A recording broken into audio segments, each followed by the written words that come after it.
Even at the very elite level, you've got people who still don't realise there's many levels better. And then she said, there's some dude in Russia who says it's immoral and unethical to even ride horses. And I'm like, what? And she said, if you really care about horses, you wouldn't even ride them either. So I had to sit with that for years. Our guest today on Horse Chats is Dr. Melanie Quick. And if you think that name's a little bit familiar, just go back to some of our previous episodes, and particularly number 381 and number 494, and you'll find out where we chatted to Dr. Melanie Quick. You'll find out a lot more about her. Melanie is also an educator at Equitana, and she's going to be speaking on how to improve welfare problems for the competition horse. And I'm sure that's a highly relevant topic if you've got competition horses or not, because we all want to improve welfare for our horses. And even if you don't compete, I'm sure there'll be something in that to make it relevant for you. But before I do that, I'd just like to remind you that the sponsor for this episode is International Horse College. And if you'd like to work in the horse industry but not sure where to start, then have a chat to the friendly team at internationalhorsecollege.com. With the wide variety of horse courses from complete beginner to qualified professional, and with students in over 20 countries, International Horse College will be able to consider your individual requirements and guide you in the right direction, which could include RPL or recognition of prior learning. Simply go to internationalhorsecollege.com now and start the conversation. Registered Training Organisation 31352. Now, Mel, I know this topic, it's a big topic, it's a highly relevant topic, and we want to make it impactful. So let's have a little bit of a chat before Equitana. I think you're talking about this at Equitana. But before we even get into the chat, what makes you qualified to talk and comment on this? Because everyone's going to have an opinion. You know what the horse world is like. Everyone's got an opinion. Everyone thinks that their opinion's right, even though in lots of cases there can be 10 different answers and they're all relevant. But for you to comment on this and teach people about this topic, what makes you qualified?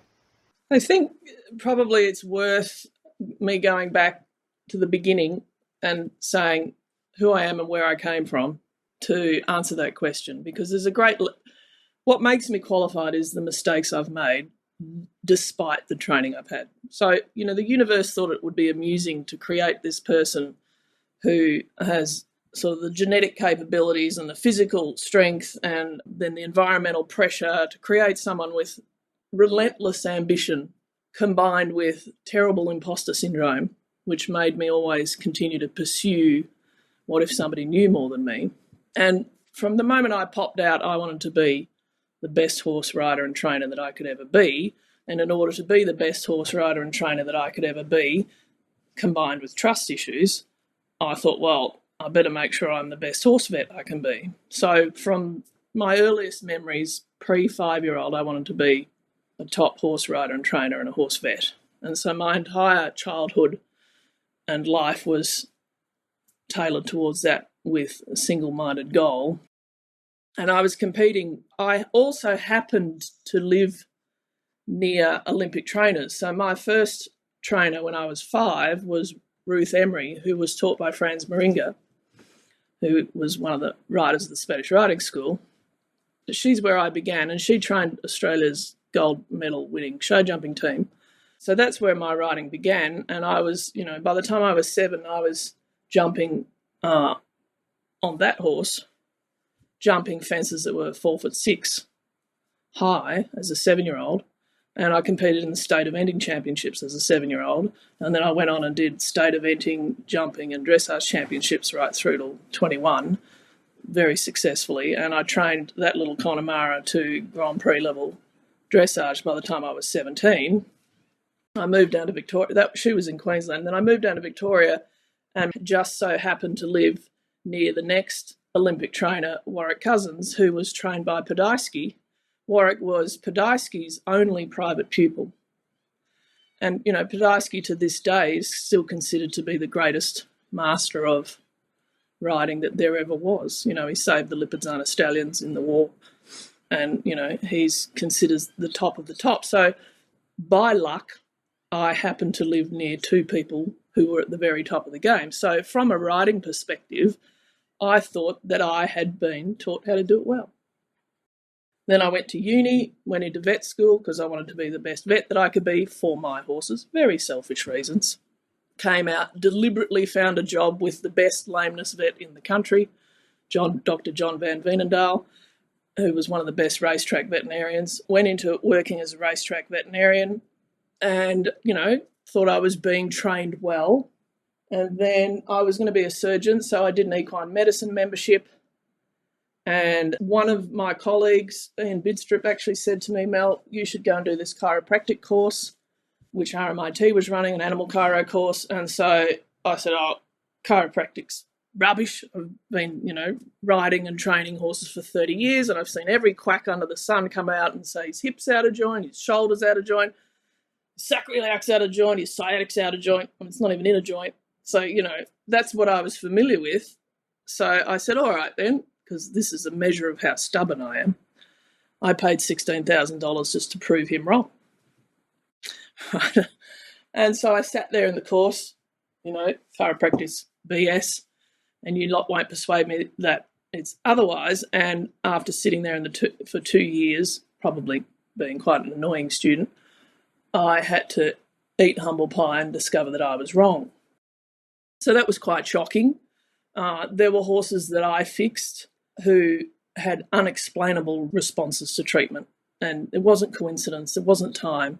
And despite the fact that I had a medical background that trained us to believe chiropractic is rubbish, and we now know why that's happened, so I had to change my mind over that, which was a bit shocking. So then while I was at chiro school, one of my colleagues there rang me up and said, Melanie, there's this barefoot shoeing workshop. And at this point, I'd already been shoeing horses for several years because the next horse after that little white one was the one, I was hoping to go to the Olympics on, and she went lame 5 days after her first pair of shoes went on because my father was a mechanical engineer and he used to shoe our horses, and he could see with precision down to a micrometre, and so that's how I was trained to shoe.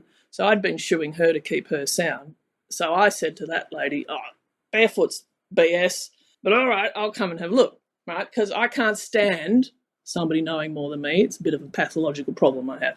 So I drove all the way up to Mildura, and it was a veterinarian who ran the workshop and sat there and probably was an annoying student again for 2 days and said, it's all rubbish. I know if you take shoes off, the horses go footsore. You can't compete without shoes, right? Anyway, she said, the horse is footsore without shoes. It's got pathology. And I'm like, what? Anyway, came home, thought, do an experiment, take the shoes off.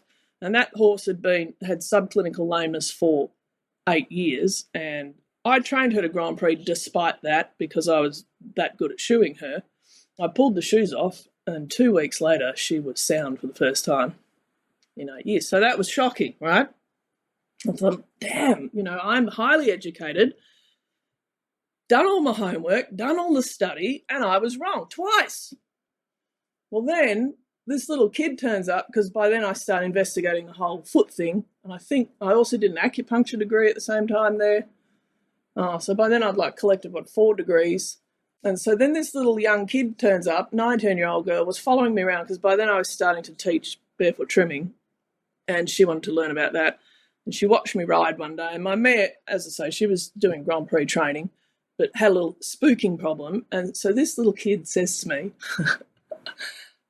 she's spooking because you traumatised her. Right, well, I bred that horse. I broke that horse in, and she had the top training, and how dare you tell me that I traumatised her? So I was horrified, right?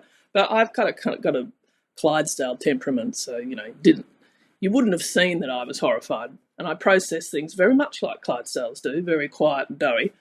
But that stuck in my craw for a long time. And I'd already been a little bit traumatised by being wrong twice, despite being highly educated. And so I thought, So I sat with that and I looked into all of her training, and I thought, I don't really like how your horses go. And then she said, there's some dude in Russia who says it's immoral and unethical to even ride horses. And I'm like, what? And she said, if you really care about horses, you wouldn't even ride them either. So I had to sit with that for years thinking, is it ethically right to even ride? And I thought, and in the end I decided if you could figure out how to train them nicely and kindly, then I think that is, because the reality is humans are drawn to horses, some of them, and they're never going to leave them. No matter what you do, people are going to hang around horses. So why don't we try and figure out how to make it as nice as possible for the horses? And that's kind of where it all began with me, aside from the whole barefoot thing being a massive issue for the industry. And then that same mare started to fall over in the horse float, so I was investigating how to stop horses scrambling in floats, and I bought this thing called a JR Easy Traveller, which is a straight load float with angled sides. And in it was this book called JC's 10 Commandments, right? And I thought, I don't need to read that. I know how to train horses. Anyway, but it's got pretty pictures in it. So I read the book and I was reading going, gosh, I can't really argue with that. So I flew up to Queensland to see one of his clinics and thought, oh, that's pretty cool, nice ideas. And I'd already spent 6 months fixing horses, behavioural problems with his method, and it was pretty impressive. And so I said to him, when I met him, we were just chatting, and he said, what do you do? I said, I do a bit of dressage. And he said, oh, yeah, I haven't done much dressage, but I had a couple of lessons. And then he said, so I was having a lesson, and the lady said, why don't you try some piaffe on your horse? And he said, oh, what's that? Because he's a cowboy. And she said, well, that's when you put stop and go on the horse at the same time. And he goes, oh, so like this, huh? And he put stop and go on his horse, and the horse instantly did a beautiful piaffe. Right, so I heard that and went, what?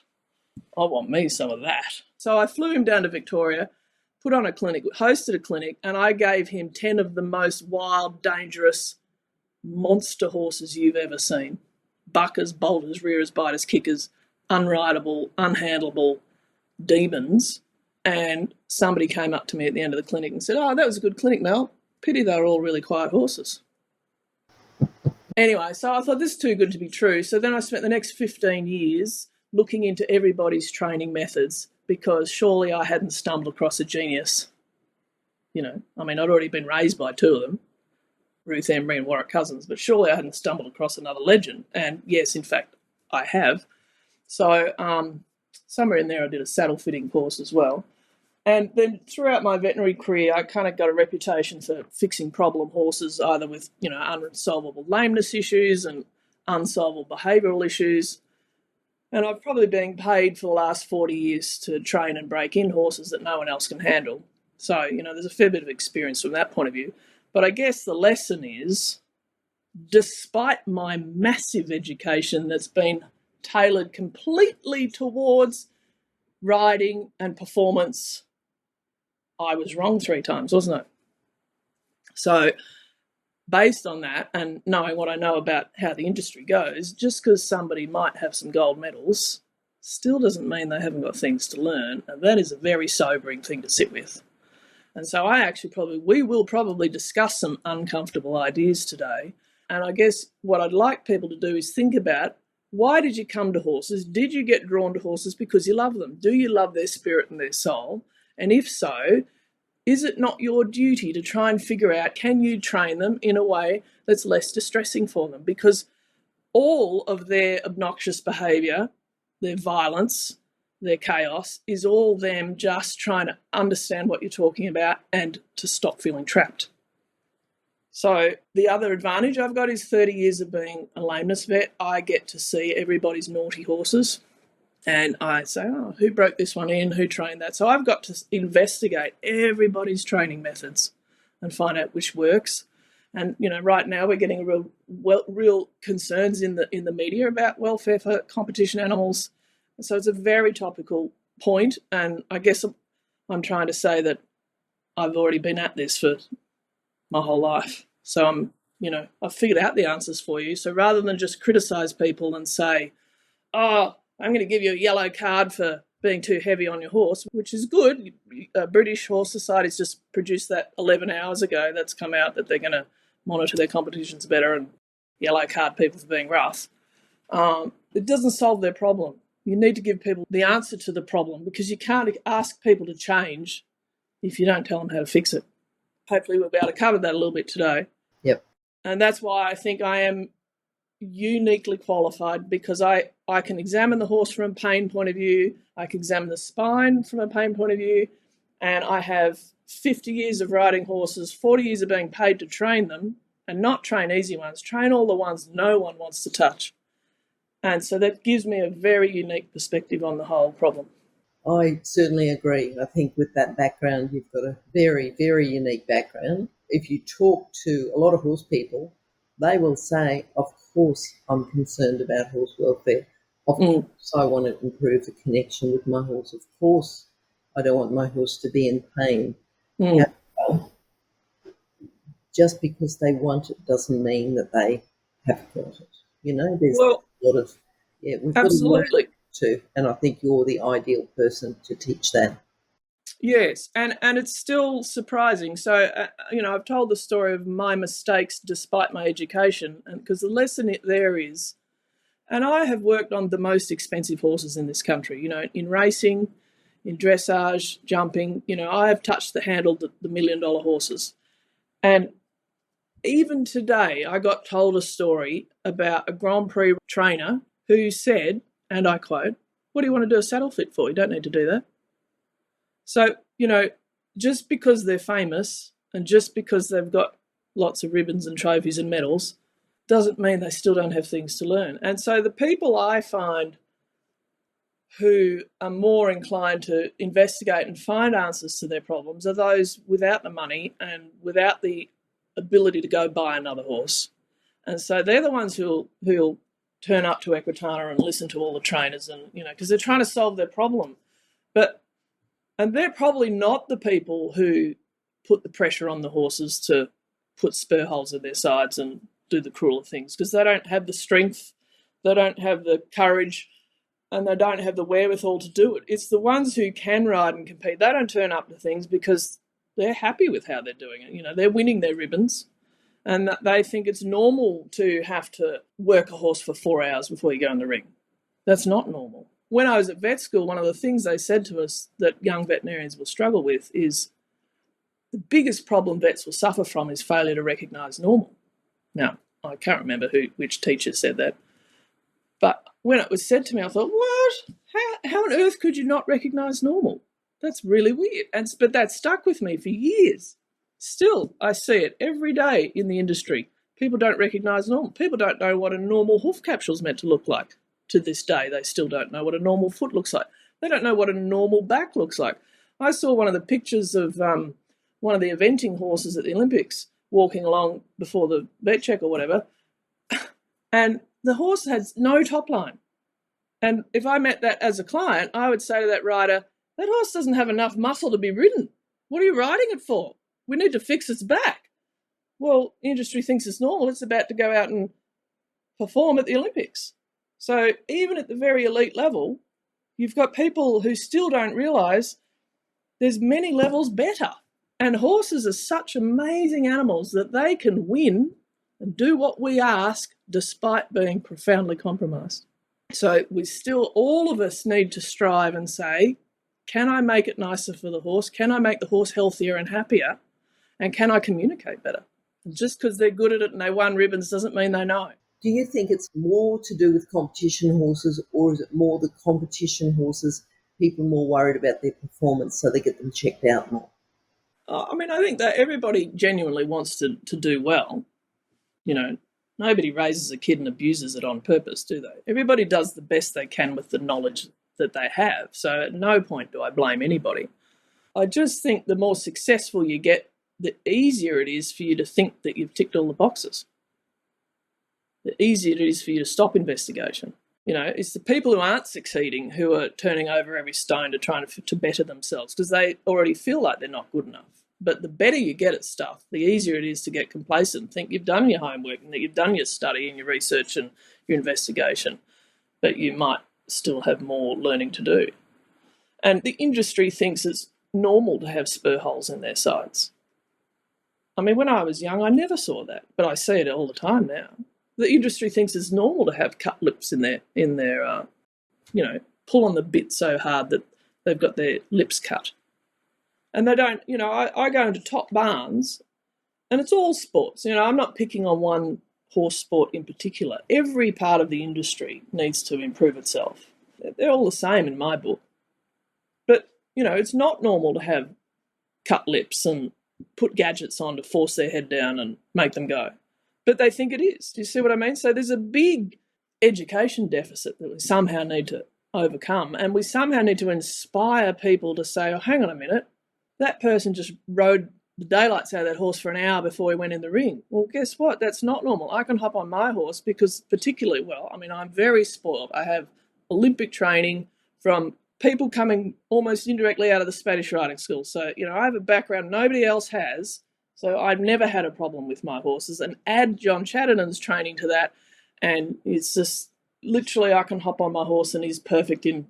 There is no arguing with him. There's no arguing anymore. It's not normal to have to argue with them. But everybody thinks, it's normal for a horse to have a bad day and they be off their faces because it's windy or, But that's actually still a stressed horse. So we need to try and inspire people to say, hang on a minute, it actually doesn't need to be this difficult. You don't even need a lot of money to make the communication easier and better for them. You don't need whips.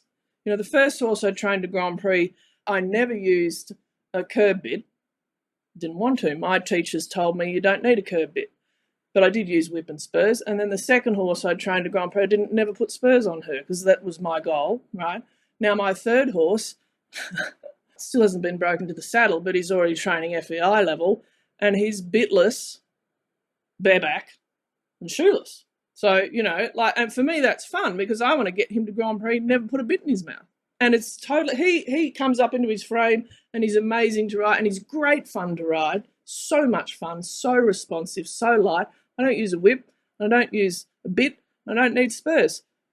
So, that's what I call more normal. We need to make that the goal. Get rid of the gadgets. Isn't that the art of training? No matter the sport, do it without gadgets. Exactly. That's real invisible aids. Mm. Mm-hmm. You had said that it's not happening when you were younger, but why do you think these things are occurring now? I mean, I think people coming out, there's less time, money. There's less kids growing up on farms just spending their lives with horses that have that innate natural horsemanship in them. And natural horsemanship means an ability to sit on the horse and not hang on to it. There's no safety in hanging on to it. If you rein a horse up and cling with your legs, you're going to stress that horse out. And kids who grew up, like I grew up on property, riding 10 horses a day, and I used to jump that little white horse over 5-foot-high fences in the dark, bareback, in a head collar, no helmet. I mean, crazy stuff. But who does that? But, that's what kids were like back then.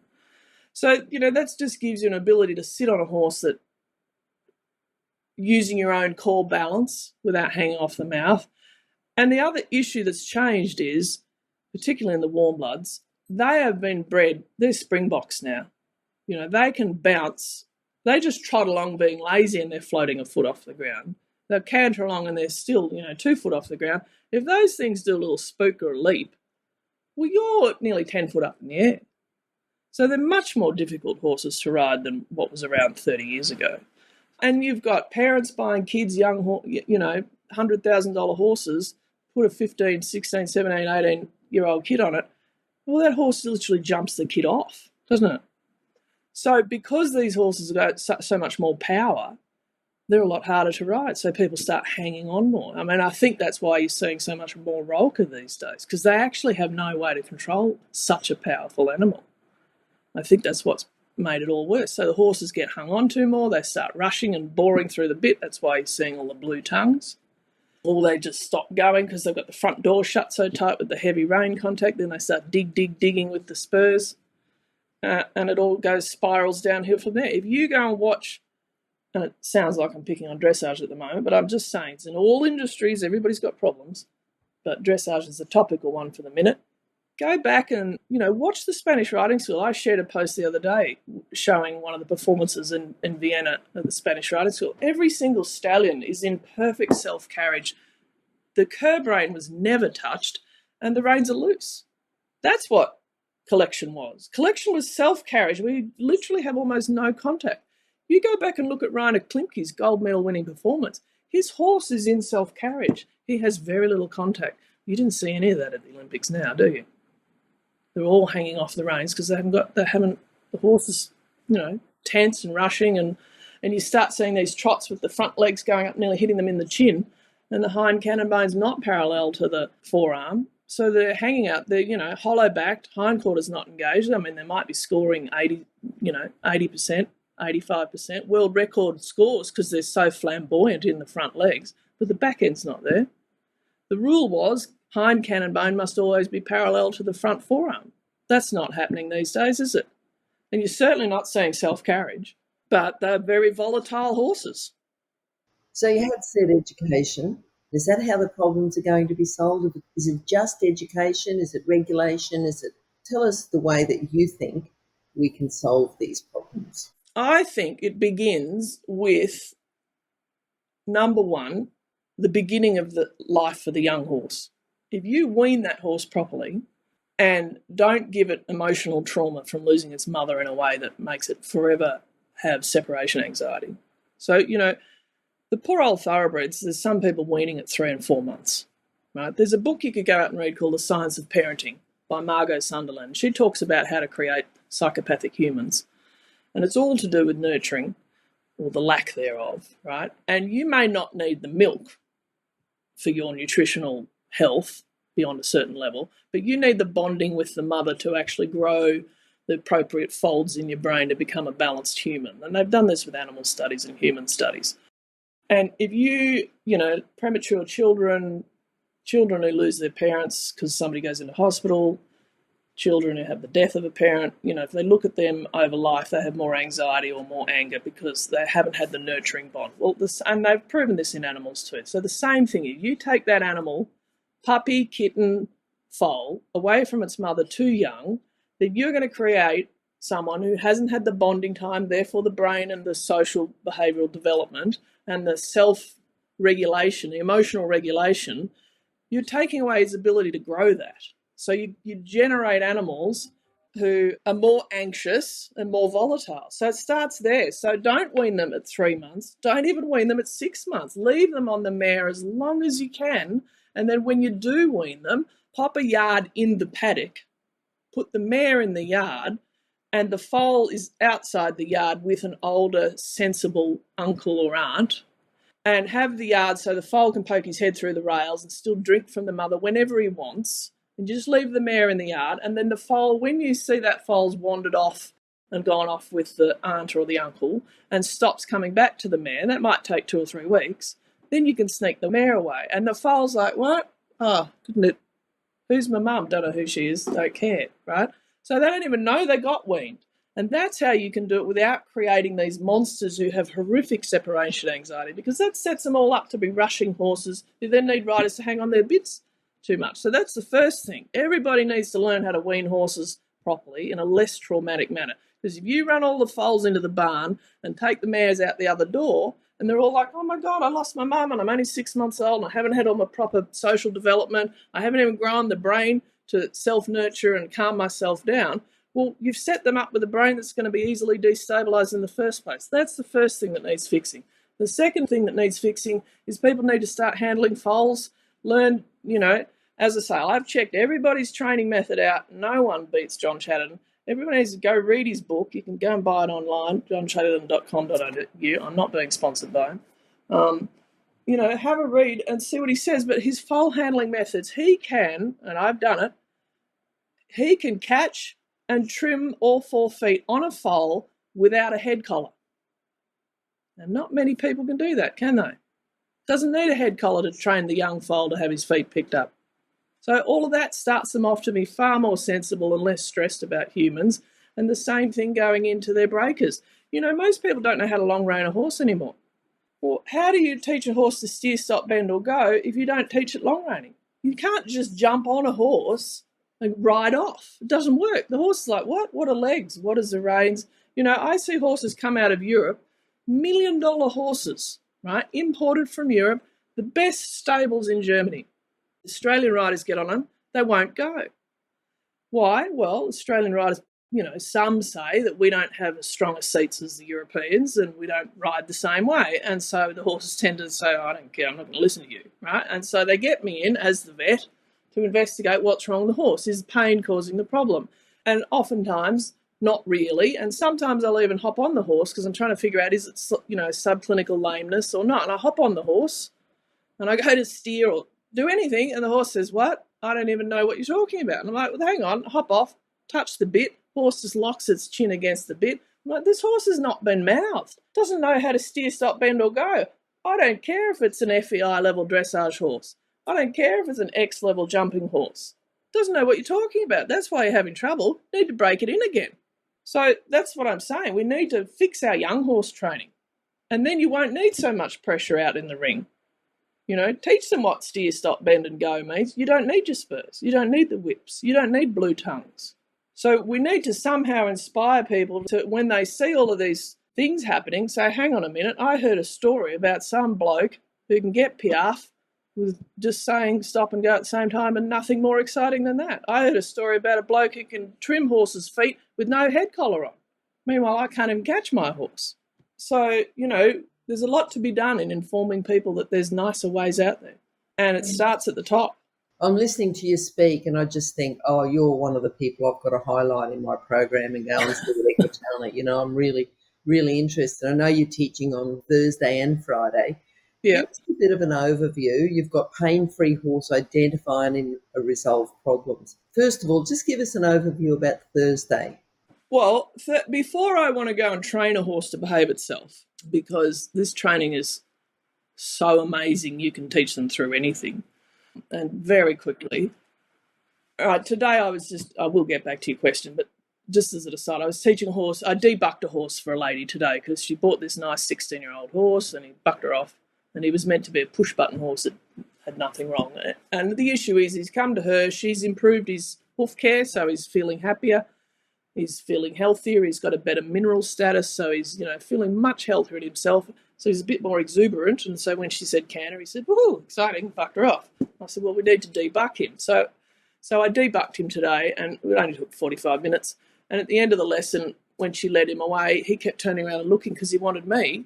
And then she put him in the paddock and walked up to the gate and waited for me to come and speak to him. And then for the next half an hour while I was looking at the next horse, he just followed me around, you know. So the training works so effectively, John Chatterton's method, that it can override pain. So I always want to rule out pain for behavioural problems first. And that horse had been checked for pain, and I said, right, now we've ruled out all your pain, let's go fix his mental pain.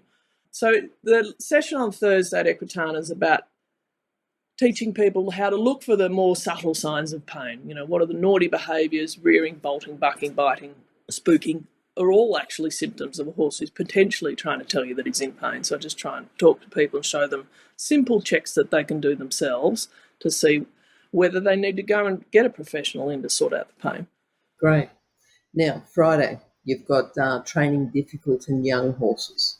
Friday, hopefully, you know, what's that saying in the movies? Don't work with kids and animals. The plan at the moment, if it works and the horses stay well, is I'm going to have a client bring in her young horse that we're breaking in, and I'm going to hop on him for the very first time at Equitana, right? Just to demonstrate how you can do it quietly and softly and how well he can do it if we've done enough groundwork beforehand. So hopefully I can get John down and he'll do some preparation for 20 minutes while I bring in one of my horses, as long as they decide not to be sick or lame, and I'll do sort of the more ridden stage. So you're going to see both levels. You'll see the young one doing his baby steps, and then a more advanced horse showing how this groundwork is preparation for what I'm going to show you under saddle. So jam-packed, lots to show in 40 minutes, plus question time. But that's just to try and give people an idea of how soft and light you could make them. And I'll probably be too lazy to ride in a saddle at Equitana because, you know, I don't even ride in a saddle at home because I'm too lazy to put one on. So I just want to show you how easily it can be done without gadgets and softly and calm and quiet. And I won't be warming the horses up. We're going to walk into that off the float, stand around, straight into the ring, no practice. Because I want to show you how they can behave with no warm-up, no practice, no working the horse for 45 minutes before I walk in the ring. No, turn up cold and see what it does. Because I want to show people how good they can be cold. Yeah. Is there anything else that I haven't asked you that you think would be beneficial to our listeners? Well, I think we've talked about the problems. Yes, definitely. Have we talked about why they happen? Weaning, pain, better riders just tend to use gadgets and force. So, I mean, I think really the message to get across is obnoxious behaviour from horses, rushing, laziness, spooking, bolting, bucking. It's all them trying to get away from feeling trapped. And they're being asked multiple things at once. If you want to, come into a jump in a collected frame, then you're saying go, but don't rush, don't race over the jump, right? If you want to do a dressage test, you're saying go that way, put a little bit of bend on, bounce up and down on the spot, very much multitasking. And if that horse doesn't fundamentally know the basics, which is go, stop, steer, bend, which they don't. Most competition horses don't. I've got a Grand Prix horse sitting in the paddock at the moment who doesn't know any of those things, despite the fact that he's successful.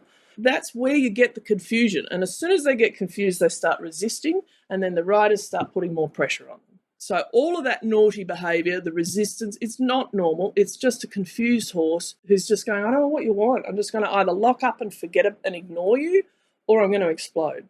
And so, you end up with an OH&S problem of riders getting injured because the horses are actually just so stressed and confused because they're feeling trapped by the heavy rein contact, or trapped between the hands and the spurs, or the legs, it doesn't matter, or the spurs and legs and whip, And so they either shut down and turn into zombies, or they go bang.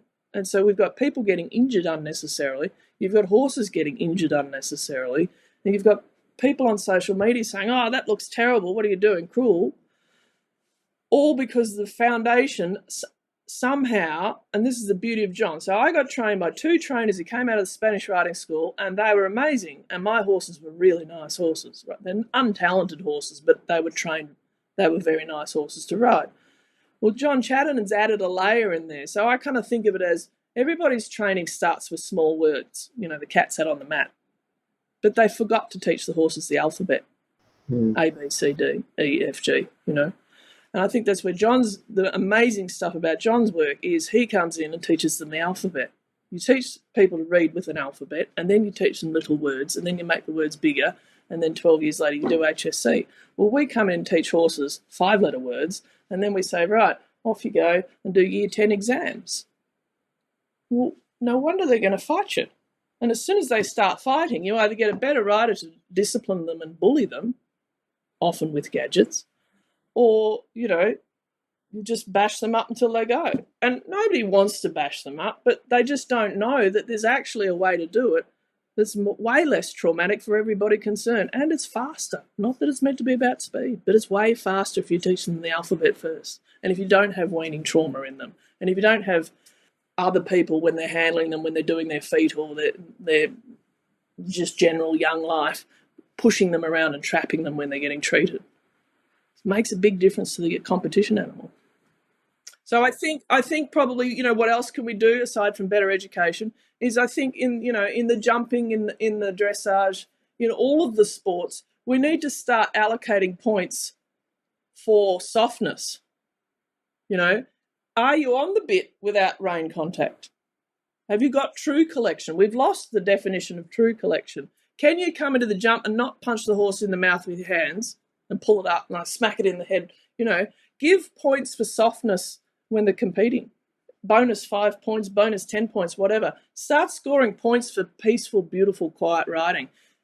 Maybe change some rules and allow some bitless riding and dressage, because that'll sort the weed out, won't it? More, if you can turn up with less fancy bits and less nose bands, more points for you. That would be inspirational, wouldn't it? If you can turn up no spurs, why do spurs have to be in competition? They don't. They're not needed. Why aren't hoof boots allowed in competition? All those horses with egg bar shoes and wedge pads and all, they're all lame in the feet. You know that, right? They're wearing those gadgets on their feet because they've got sore feet. Well, why don't we allow hoof boots in competition so they can at least perform without that level of pain? Then they won't need as much leg pressure because they'll bend more happily because they're not trying to avoid their 4 uncomfortable feet. There's just some radical ideas that you could easily change to make a difference in the quality of their life. I love your radical ideas. I love all of your ideas. I think, certainly it's been, and I think we said right at the beginning, it was a big subject that you were talking about, and, what makes you qualified. You're certainly highly qualified. It's a relevant topic, and I think it's making a big impact on the community. But Mel, if people would like to contact you, we're going to put your contact details, as with your other chats. So people can go now and just have a look. Dr. Melanie Quick, you can go to horsechats.com, do a search for Melanie, do a search for Quick, and you'll find her chats. And I think a couple of them have been voted as listener's choice as well. So we get the highly rated chats and pull them out and say, right, this was a listener's choice. We sort of put it in again a couple of years later. And I think both your chats, Mel, have been voted as listener's choice. Well, that's good. I mean, because there are practical things you can do without spending a ton of money to make things nicer for them. You don't need money. You just need an inquiring mind and be open to new ideas. And, it's game-changing. I would love everybody to have what I have. I go out, I laugh every day when I ride my horses. My horses sing me little songs when I dismount. I never have to worry about catching. They always come galloping. I walk out, they come galloping up to me. Even though they're going to work every single day, they come galloping up. When I go and do their I only ride them for about, 13 minutes, and they've done everything. It's all finished and done. And then I hop off, they nicker to me. Do you want that for your horse? Do you love horses, and do you want that? Do you want to be able to do everything you want with less gadgets and less spurs and no fight? I don't have fights with them at all anymore. You don't have to, because if you do their alphabet training and their small words training, they're just like, oh yeah, that's cool. Really easy. And then when you take these traumatized horses and you teach them the alphabet, you should see the relief on the horse. They're like, oh my God, is that what you're talking about? That's really easy. I can cope with that. You're going to have less ulcers in them, less anxiety, because they're not fighting you anymore, because they're like, oh, that's really simple. Why didn't you explain that before? So, it is achievable. It's not something that's difficult. But the problem is that people think it's normal to have to ride a horse for an hour before you go in the ring. You don't have to. They're just missing a bit of training, missing some foundational work, missing their mother when they're babies so that they have a more agitated brain. It's all achievable stuff. And just giving people a yellow card, well, that's great, but you didn't tell them how to fix it. Well, what I'm saying is I have done all the investigation for the last 30 years. I have figured out how to fix this problem. Now we just need to try and inform as many people as possible to reach for it and inspire them to want it. And if they love their horses, I would hope that's all you need, that they'll want to chase it, because that's what drove me. Yep. If people do contact you, what's the best way? My website's theproblemhorse.com. Find me there. If you just put Melanie Quick into Google, you'll find me easily enough. Probably phone call or text message. Emails seem to be a bit unreliable these days, but they can contact me that way. And otherwise, have a look at johnchatterton.com.au, because that man, for all of my training and skills, I am embarrassed to say that I didn't think of what he thought of. That man is a genius, and no one comes close to his ability at training horses. So I think if you sort out their pain, yes, they all need saddle fitting. They love not wearing shoes, so if you can get away with that, do it. And using John Chatterton, you will have yourself a horse that you would only ever dream of. And people will all say, oh, he's so lucky, such a nice horse. No, did your homework and made it easier for the horse. Because horses hate fighting. They really don't like. They're very amenable, communicative, happy little animals. They hate trauma. They hate conflict. They really don't like it. They're such friendly animals. So if they're not that, then they're actually quite stressed. All right, well, we'll catch up with you at Equitana then. And, I'll talk to you soon, Mel. I'm sure we'll have you back again very soon. Thank you, Glenys. Anytime.